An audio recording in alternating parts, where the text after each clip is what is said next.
folks, welcome back to another review with yours truly, Sam Healey. Today we're taking a look at this little guy right here, 3 Seeds. Now this is put out by Chara Games, the same company that did Commission, a game that I really enjoyed. And this is a card game by another designer, not the same designers as Commissioned, but it is based around the whole idea of you reap what you sow, or rather you reap where you sow. So let's get down to the table. I'll show you how it looks and works, and we'll get back to my final thoughts.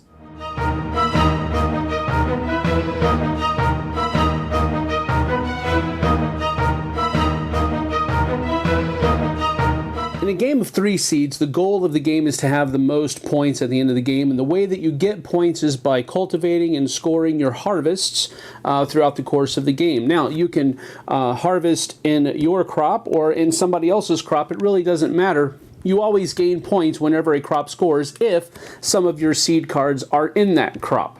So on your turn, the first thing you would do is you would draw 3 seed cards, and they have different things on them, anywhere from time, money, or labor.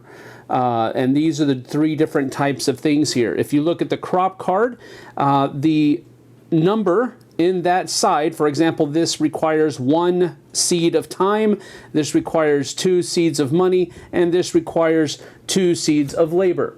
So on your turn, you draw 3 cards, and then you have the opportunity of looking at 1 harvest card or swapping 2 different harvest cards. So probably right off the bat, you'd want to look at your harvest card, which is important because that's the multiplier by which you will multiply the number of seeds that are your color, and that gives you how many points you're going to get from that crop. So now that you've looked at your harvest card, you know what is there. You can play up to 2 seed cards from your hand. So this one requires 1 time card, so we're going to go ahead and play 1 time card here. And then it also requires 2 money, so I'll go ahead and put 1 money there like that. And now the remaining seed card would go back on top of my deck to draw at the beginning of my next turn. If any crops have been completed, they would then score, and then the turn marker would pass to the next person. And that's the end of your turn. You also have event cards in your hand that you can play usually at specific times, denoted by the bottom of the card here. So this one says how to use place on any crop in play. So if I complete a crop early, only seeds played on this crop earned points. So if I wanted to, I could play that here and score this crop before it's completed, but I don't really want to because I want to try to get more points. So I'll forego playing an event card at that time. You can, at certain points in time, discard 2 event cards. You have a limit of 3, by the way. You can discard 2 event cards at any time to be able to play a 3rd seed out on the board. So to keep that in mind as well. And so then after 1 round of play, the other players have taken and have chosen to play cards onto Green's crop and 1 on their own respectively. They've also chosen not to play any event cards. And so at the beginning of Green's next turn, he will draw 3 cards. And now he has the opportunity to look at a harvest card and then or swap a harvest card with somebody else. So he's going to look at this harvest card and he sees that it's a 1. Well, now he probably understands why everybody wanted to play on his, because they've looked at theirs and they didn't really see very much of a future. So Green decides that they are going to play 1 card here to complete their crop, but then he also has the ability to play 1 more from on another crop as well. So we're going to go ahead and place, let's see, 1 time over here on Red's crop so that we can get into their scoring as well. And then the 3rd card will go on the top of my deck. And now a completed crop needs to be scored. Now the first thing that's done after a crop is completed is that the harvest card is turned over, revealing the multiplier by which the cards, the number of seeds, will be compared. First of all, we look at Green. Green has 3 cards here, so Green will score 9 points.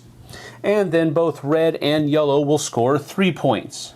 After scoring has been completed, The seed cards go back to their respective seed decks, placed face down on the bottom of them. The harvest card is returned to the bottom of its deck, face up, and the crop card is placed in the tableau of the player in whose field it was completed, and it's going to score them a number of points equal here at the top right-hand corner of the card at the end of the game for them, bonus points. Additionally, there's going to be a set collection type of mechanic for in-game scoring for every different kind of crop that you cultivate and harvest in your tableau. But that's at the end of the game. We'll talk about that in just a few moments. The game will end when a person has completed a crop and they need to draw a new crop and there are no more crops to draw. That will be the in-game trigger. And then bonus points are scored this way. For every crop type that you have only one of, they will score a number of points equal to the number at the top of their in the right-hand corner of the card.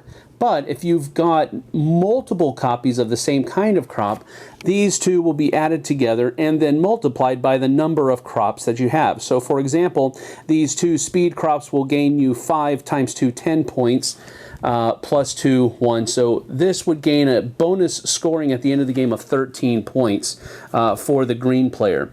And then whoever has the most points after tallying these points is the winner. So that is 3 seeds. I have to say right off the bat that I was slightly underwhelmed. I really enjoyed Commission a lot. And I know that these are 2 really different kinds of games, so I probably shouldn't have had as much hype going into this small card game as I did going into the bigger box game called Commissioned.